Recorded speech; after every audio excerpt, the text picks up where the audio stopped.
दोस्तों, दिल्ली के मुख्यमंत्री अरविंद केजरीवाल ने जेल से निकलने के बाद से एक ऐसी घोषणा कर दी है जिसके बाद से लगातार राजनीतिक उठापटक मची हुई है। अरविंद केजरीवाल ने अपने इस्तीफे की बात कर दी है। वहीं उन्होंने कहा कि मैं 2 दिन के बाद इस्तीफा दे दूंगा। उसी के बाद से देश में लगातार राजनीति गर्म है।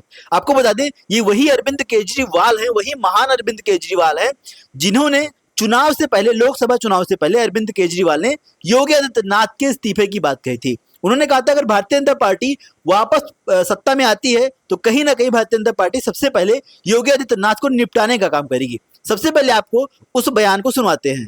अगर इनकी सरकार बनी तो पहले अगले 2 महीने में योगी जी को निपटाएंगे ये, और उसके बाद मोदी जी के सबसे खास अमित शाह को ये प्रधानमंत्री बनाएंगे। तो मैं लोगों को, देश के लोगों को आगाह करना चाहता हूं, मोदी जी अपने लिए वोट नहीं मांग रहे। मोदी जी अमित शाह को प्रधानमंत्री बनाने के लिए वोट मांग रहे हैं।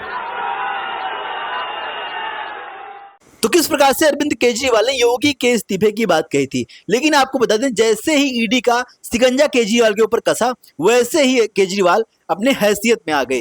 केजरीवाल जेल से तो छूटे, बेल पे छूटे, शर्तों पे छूटे, लेकिन निकलने के बाद से लगातार वो इधर उधर घूम रहे हैं और उनको कुछ नहीं दिखा। तो उनको साधारण ये दिखा कि इस्तीफा दे दिया जाए। तो उन्होंने घोषणा कर दी कि हम इस्तीफा देने जा रहे हैं। लेकिन ये वही अरविंद केजरीवाल हैं जो बार बार योगी आदित्यनाथ को घेरने का काम कर रहे थे और नरेंद्र मोदी के ऊपर आरोप लगा रहे थे कि योगी आदित्यनाथ को मोदी हटा देंगे अमित शाह के लिए। तो किस प्रकार से अरविंद केजरीवाल ने इस्तीफे की घोषणा की है, पूरा उनका बयान आपको सुनवाते हैं। तुरंत कराए जाए चुनाव,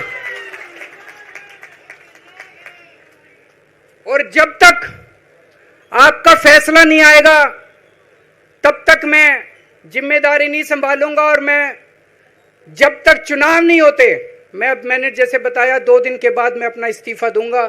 जब तक चुनाव नहीं होते तब तक मेरी जगह आम आदमी पार्टी से कोई और मुख्यमंत्री बनेगा। अगले 2-3 दिन के अंदर विधायक दल की मीटिंग होगी और विधायक दल की मीटिंग में अगले मुख्यमंत्री के नाम का तय किया जाएगा।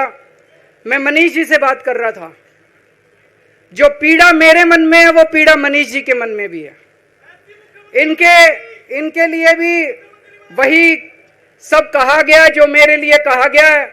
मनीष जी का भी कहना है कि ये दिल्ली के उप मुख्यमंत्री और शिक्षा मंत्री और मंत्री का पद तभी संभालेंगे जब दिल्ली की जनता कहेगी कि मनीष सिसोदिया ईमानदार है। तो मैं और मनीष सिसोदिया, हम दोनों का फैसला आपके हाथ में है, जनता के हाथ में है। हम दोनों जनता की अदालत में जा रहे हैं, गली गली जाएंगे, जनता के बीच में जाएंगे और उनसे पूछेंगे, अगर जनता कहेगी ईमानदार है तो हम आके इसकी कुर्सी पे बैठेंगे। 2020 में आया था मैं, 2020 में मैंने कहा था, मैंने अगर काम किया हो तो मेरे को वोट देना और काम नहीं किया हो तो वोट मत देना। कहा था कि नहीं कहा था?